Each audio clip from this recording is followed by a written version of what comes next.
കുറച്ചു ദിവസം മുമ്പ് നമ്മൾ ഏതാണ്ട് ഒരു 20ഓളം മുട്ടകൾ ഇൻക്യുബേറ്ററിൽ വിരിയിക്കാൻ വെച്ചിരുന്നു. അതിന്റെ റിസൾട്ട് എന്തായെന്ന് നോക്കാം. 20 ദിവസത്തിന് ശേഷം നമ്മുടെ ഇൻക്യുബേറ്റർ തുറന്നു നോക്കിയപ്പോൾ കണ്ട കാഴ്ച, രാവിലെ കോഴിക്കുഞ്ഞിന്റെ കരച്ചിൽ കേട്ട് നോക്കിയപ്പോൾ ഒരെണ്ണം വിരിഞ്ഞതായി കണ്ടു. ഏതാണ്ട് 1 മണിക്കൂർ കൂടെ കഴിഞ്ഞ് നോക്കിയപ്പോൾ ദേ രണ്ടാമത്തെ കുഞ്ഞ് വിരിഞ്ഞിട്ടുണ്ട്. സമയം അങ്ങനെ മുന്നോട്ട് നീങ്ങിക്കൊണ്ടേയിരുന്നു. ഇതിനിടയ്ക്ക് നമ്മുടെ ഇൻക്യുബേറ്ററിനുള്ളിലെ മുട്ടകളും വിരിഞ്ഞും കൊണ്ടേയിരുന്നു. പിന്നെ വൈകുന്നേരമായപ്പോഴേക്കും 20ൽ 13 മുട്ടകളും വിരിഞ്ഞിട്ടുണ്ട്. ഇനി വിരിയാനുള്ള മുട്ടകൾക്കുള്ളിൽ നിന്നും നമ്മുടെ കോഴിക്കുഞ്ഞുങ്ങൾ പുറത്തേക്ക് ഇറങ്ങാനുള്ള തയ്യാറെടുപ്പിലാണ്. എന്തായാലും നമ്മുടെ മജീദ് ഖാന്റെ ഇൻക്യുബേറ്റർ സംഭവം സൂപ്പറാണ്. റിസൾട്ട് നോക്കിയിട്ട് സാധനം വാങ്ങാന്ന് പറഞ്ഞ ചങ്ങായിമാരെല്ലാം ചാടി കയറി ഓർഡർ ചെയ്തോളൂ. പിന്നെ കഴിഞ്ഞ വീഡിയോയിൽ നമ്മുടെ കഴുകനാശാത്തി കയ്യിലേക്ക് മുട്ടയിട്ടത് എഡിറ്റിംഗ് ആണെന്ന് കുറച്ചുപേര് കമന്റ് ചെയ്തിരുന്നു. അവർക്ക് വേണ്ടിയാണ് ഈ ഒരു ക്ലിപ്പ് വീണ്ടും പോസ്റ്റ് ചെയ്യുന്നത്. അപ്പോൾ വീഡിയോ ഇഷ്ടപ്പെട്ടാൽ സപ്പോർട്ട് ചെയ്യാൻ മറക്കല്ലേ. ഇത് നമ്മൾ 60 കോഴിമുട്ട വെക്കേണ്ട ഓട്ടോമാറ്റിക് ഇൻക്യുബേറ്ററാണ്. ഇതിൽ നമ്മൾ ഒരുപാട് കോഴിമുട്ടകൾ വിരിഞ്ഞിട്ടുണ്ട്. ഇപ്പോൾ വിരിഞ്ഞുകൊണ്ടിരിക്കുകയാണ്. നാളെ ഡേറ്റ് വരുന്നത്. അപ്പോൾ ഇന്നലെ നമുക്ക് ഒരു ദിവസം മുമ്പ് തന്നെ കോഴിക്കുട്ടികളൊക്കെ വിരിഞ്ഞിട്ടുണ്ട്. അപ്പോൾ ഇതൊക്കെ ഇപ്പോൾ നമുക്ക് വിരിയാനുള്ള കോഴിക്കുട്ടികളാണ്. ഒരുപാട് കോഴിക്കുട്ടികൾക്ക് വിരിഞ്ഞിട്ടുണ്ട്. ഈ കോഴിക്കുട്ടികളൊക്കെ ഇപ്പോൾ വിരിയാനുള്ളതാണ്.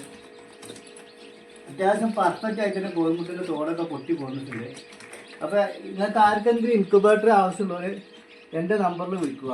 ഓക്കെ.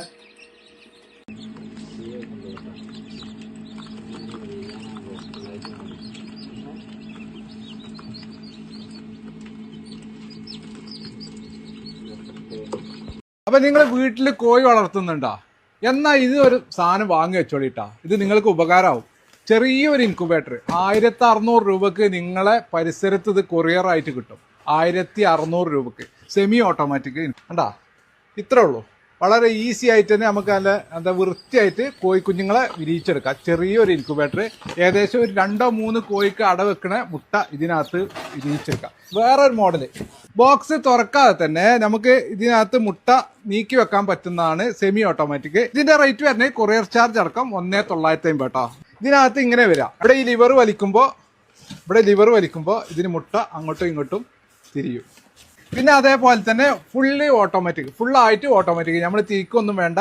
നമ്മൾ വെള്ളം മുട്ടയും ഇതിലേക്ക് വെച്ചു കൊടുത്താൽ മതി. ഇടക്കൊന്ന് തുറന്നു നോക്കണം കേട്ടോ. ഇതിന്റെ റേറ്റ് വരുന്നത് 3200 കേട്ടോ. 3200 റുപ്യക്ക് നിങ്ങളെ പരിസരത്ത് ഇത് കൊറിയർ ആയിട്ട് എത്തും. സ്ക്രീനിൽ നമ്പർ ഉണ്ടാവും, അപ്പോൾ വിളിക്കാൻ മറക്കണ്ട. ഓട്ടോമാറ്റിക്കിന്റെ പ്രത്യേകത എന്ന് വെച്ചാൽ ഇതിന് മോട്ടർ ഉണ്ട്. നേരത്തെ സെമി ഓട്ടോമാറ്റിക് ആകുമ്പോൾ നമ്മൾ ലിവർ ടൈപ്പാണ്. ലിവർ പിടിച്ച് വലിച്ചു കഴിഞ്ഞാൽ അങ്ങോട്ടും ഇങ്ങോട്ടും നൽകും. ഇതിന് ഓട്ടോമാറ്റിക് ഉണ്ട്. അതൊക്കെ ടൈമർ സെറ്റിങ്സ് ഒക്കെ ഉണ്ട് കേട്ടോ. അപ്പോൾ ഫുള്ള് ഡീറ്റെയിൽ ആയിട്ട് നിങ്ങൾക്ക് അറിയണം എന്നുണ്ടെങ്കിൽ നമ്മളെ മജീദ് ഖാന്റെ നമ്പർ ഉണ്ടാവും സ്ക്രീനിൽ. അപ്പോൾ വിളിക്കാൻ മറക്കരുത്.